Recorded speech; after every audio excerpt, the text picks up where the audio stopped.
So, picture this. What if a CEO fired almost half his company and then blamed it all on AI?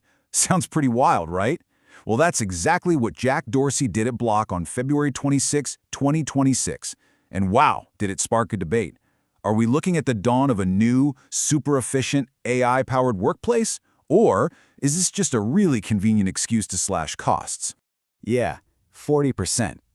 Just let that sink in for a second. That's the number we're talking about, the percentage of Block's entire workforce, over 4,000 people, let go in one day. And look, this wasn't just another tech layoff we've been seeing. By percentage, this is the biggest cut in history that's been blamed directly on AI. And the reaction? Well, Wall Street absolutely loved it. The employees? Not so much. All right, so to really get our heads around this, here's what we're going to do. We'll look at the cut itself, then we'll dissect Dorsey's pretty unusual memo. After that, we'll dig into the company's financials to see if the story even adds up. Then we'll zoom out to the big debate around AI washing. And finally, we'll try to answer the big question. Is Block a pioneer or just a cautionary tale? Okay, let's start with the cut itself. People are calling Block's move a major precedent. I mean, this was the moment a huge CEO basically stood up and said, hey, AI is so powerful now, we can get by with 40% fewer humans. That's a really bold claim, and as you can imagine, a deeply controversial one. And the reaction was immediate and just completely split down the middle. You had the company's headcount just slashed, taking it back to the size it was years ago. For investors, this was amazing news. The stock jumped over 20%, but for the thousands of people who were suddenly out of work, well, it was a massive shock. So, what was the official story from the top? Jack Dorsey didn't just fire off some generic corporate email. No. He carefully crafted this very specific, very public story about why all this was happening. And at the heart of it was this formula. This was his core logic boiled down to its essence. He's saying that a small team of, say, 100 people, when you give them powerful AI tools, can do the work of 1,000 people. It's a 10x multiplier. In his mind, AI had hit this tipping point, where it just fundamentally changes the math of running a company. And the way he structured the memo itself was really interesting and very deliberate. Before he even got to the why people were being let go, he started with the what. He laid out the entire severance package right up front. And you can see why some people saw that as an empathetic move, right? Get the most important practical info to people first.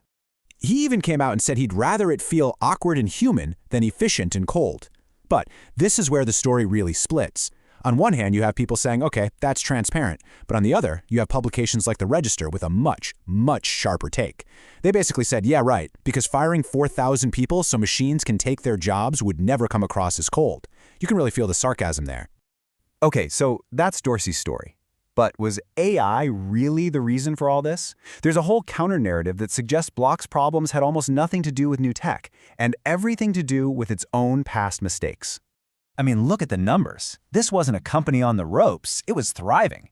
Their gross profit was actually accelerating. It hit a record $2.87 billion in the quarter right before the layoffs, and they were forecasting strong growth for the whole year. So when a company is doing that well, it makes you wonder why they'd need to make such massive cuts.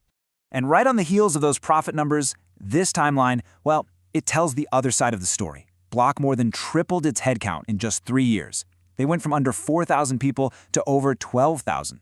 So critics are looking at this and saying, aha, this was the real problem. A classic case of that pandemic-era hiring frenzy, or, just bloat. And a huge piece of that bloat was the massive $29 billion acquisition of Afterpay. That deal alone added over 1,000 new employees and a whole lot of complexity, like overnight. Even Dorsey himself admitted on X, yeah, we overhired. So it really brings you back to that question, was AI the reason?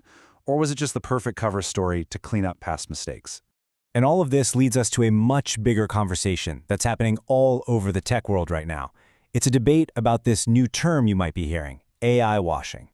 So what exactly is AI washing? Well, simply put, it's when a company uses all the hype and excitement around AI as this convenient, futuristic-sounding excuse for what are, let's be honest, pretty standard and often painful business moves, like laying people off to boost profits. And when you look at whether AI is really replacing workers, well, the evidence is all over the place. On one side, you've got skeptics like Wharton's Peter Capelli. He basically says companies are just crossing their fingers and hoping AI can cover all the work of the people they let go. But then on the other side, you've got hard data from places like Stanford and Goldman Sachs that suggests, yeah, this is real. Real displacement is starting to happen, and it seems to be hitting younger, early career workers the hardest. And there are definitely some cautionary tales out there. Take the fintech company Klarna. They famously replaced 700 customer service agents with an AI chatbot. The result? Customer satisfaction totally plummeted, and they had to backtrack. And they're not alone. One study found that over half of the companies that tried these kinds of AI-driven layoffs now regret it. Turns out a lot of the time the tech just isn't quite there yet. Okay, so let's circle back to Block and the people involved. If you're going to call yourself a pioneer, like Dorsey is, how do you square these huge disruptive moves with all the talk about being human and empathetic? Now, to be fair, you have to look at the severance package Block offered. It was actually pretty generous. 20 weeks of base pay, that's more than Google or Meta gave in their big layoffs, and they threw in a $5,000 transition fund, which you almost never see. So while it might not be the absolute best package ever, it was definitely competitive. But whatever goodwill that generous package might have generated was kind of overshadowed by this number, $68.1 million. And what was that for? That was the price tag for a massive, lavish company party. We're talking performers like Jay-Z and T-Pain. And this party happened just 5 months before they laid off 4,000 people.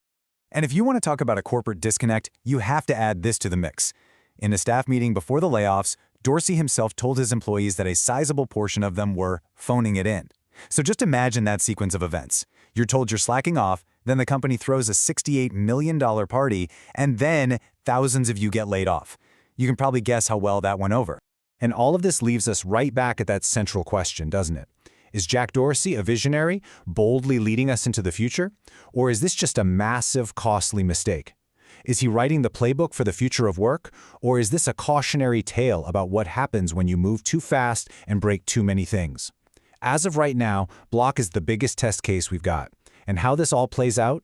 Well, it's not just going to decide the future of one company. It could literally redefine the relationship between people and technology for a long, long time.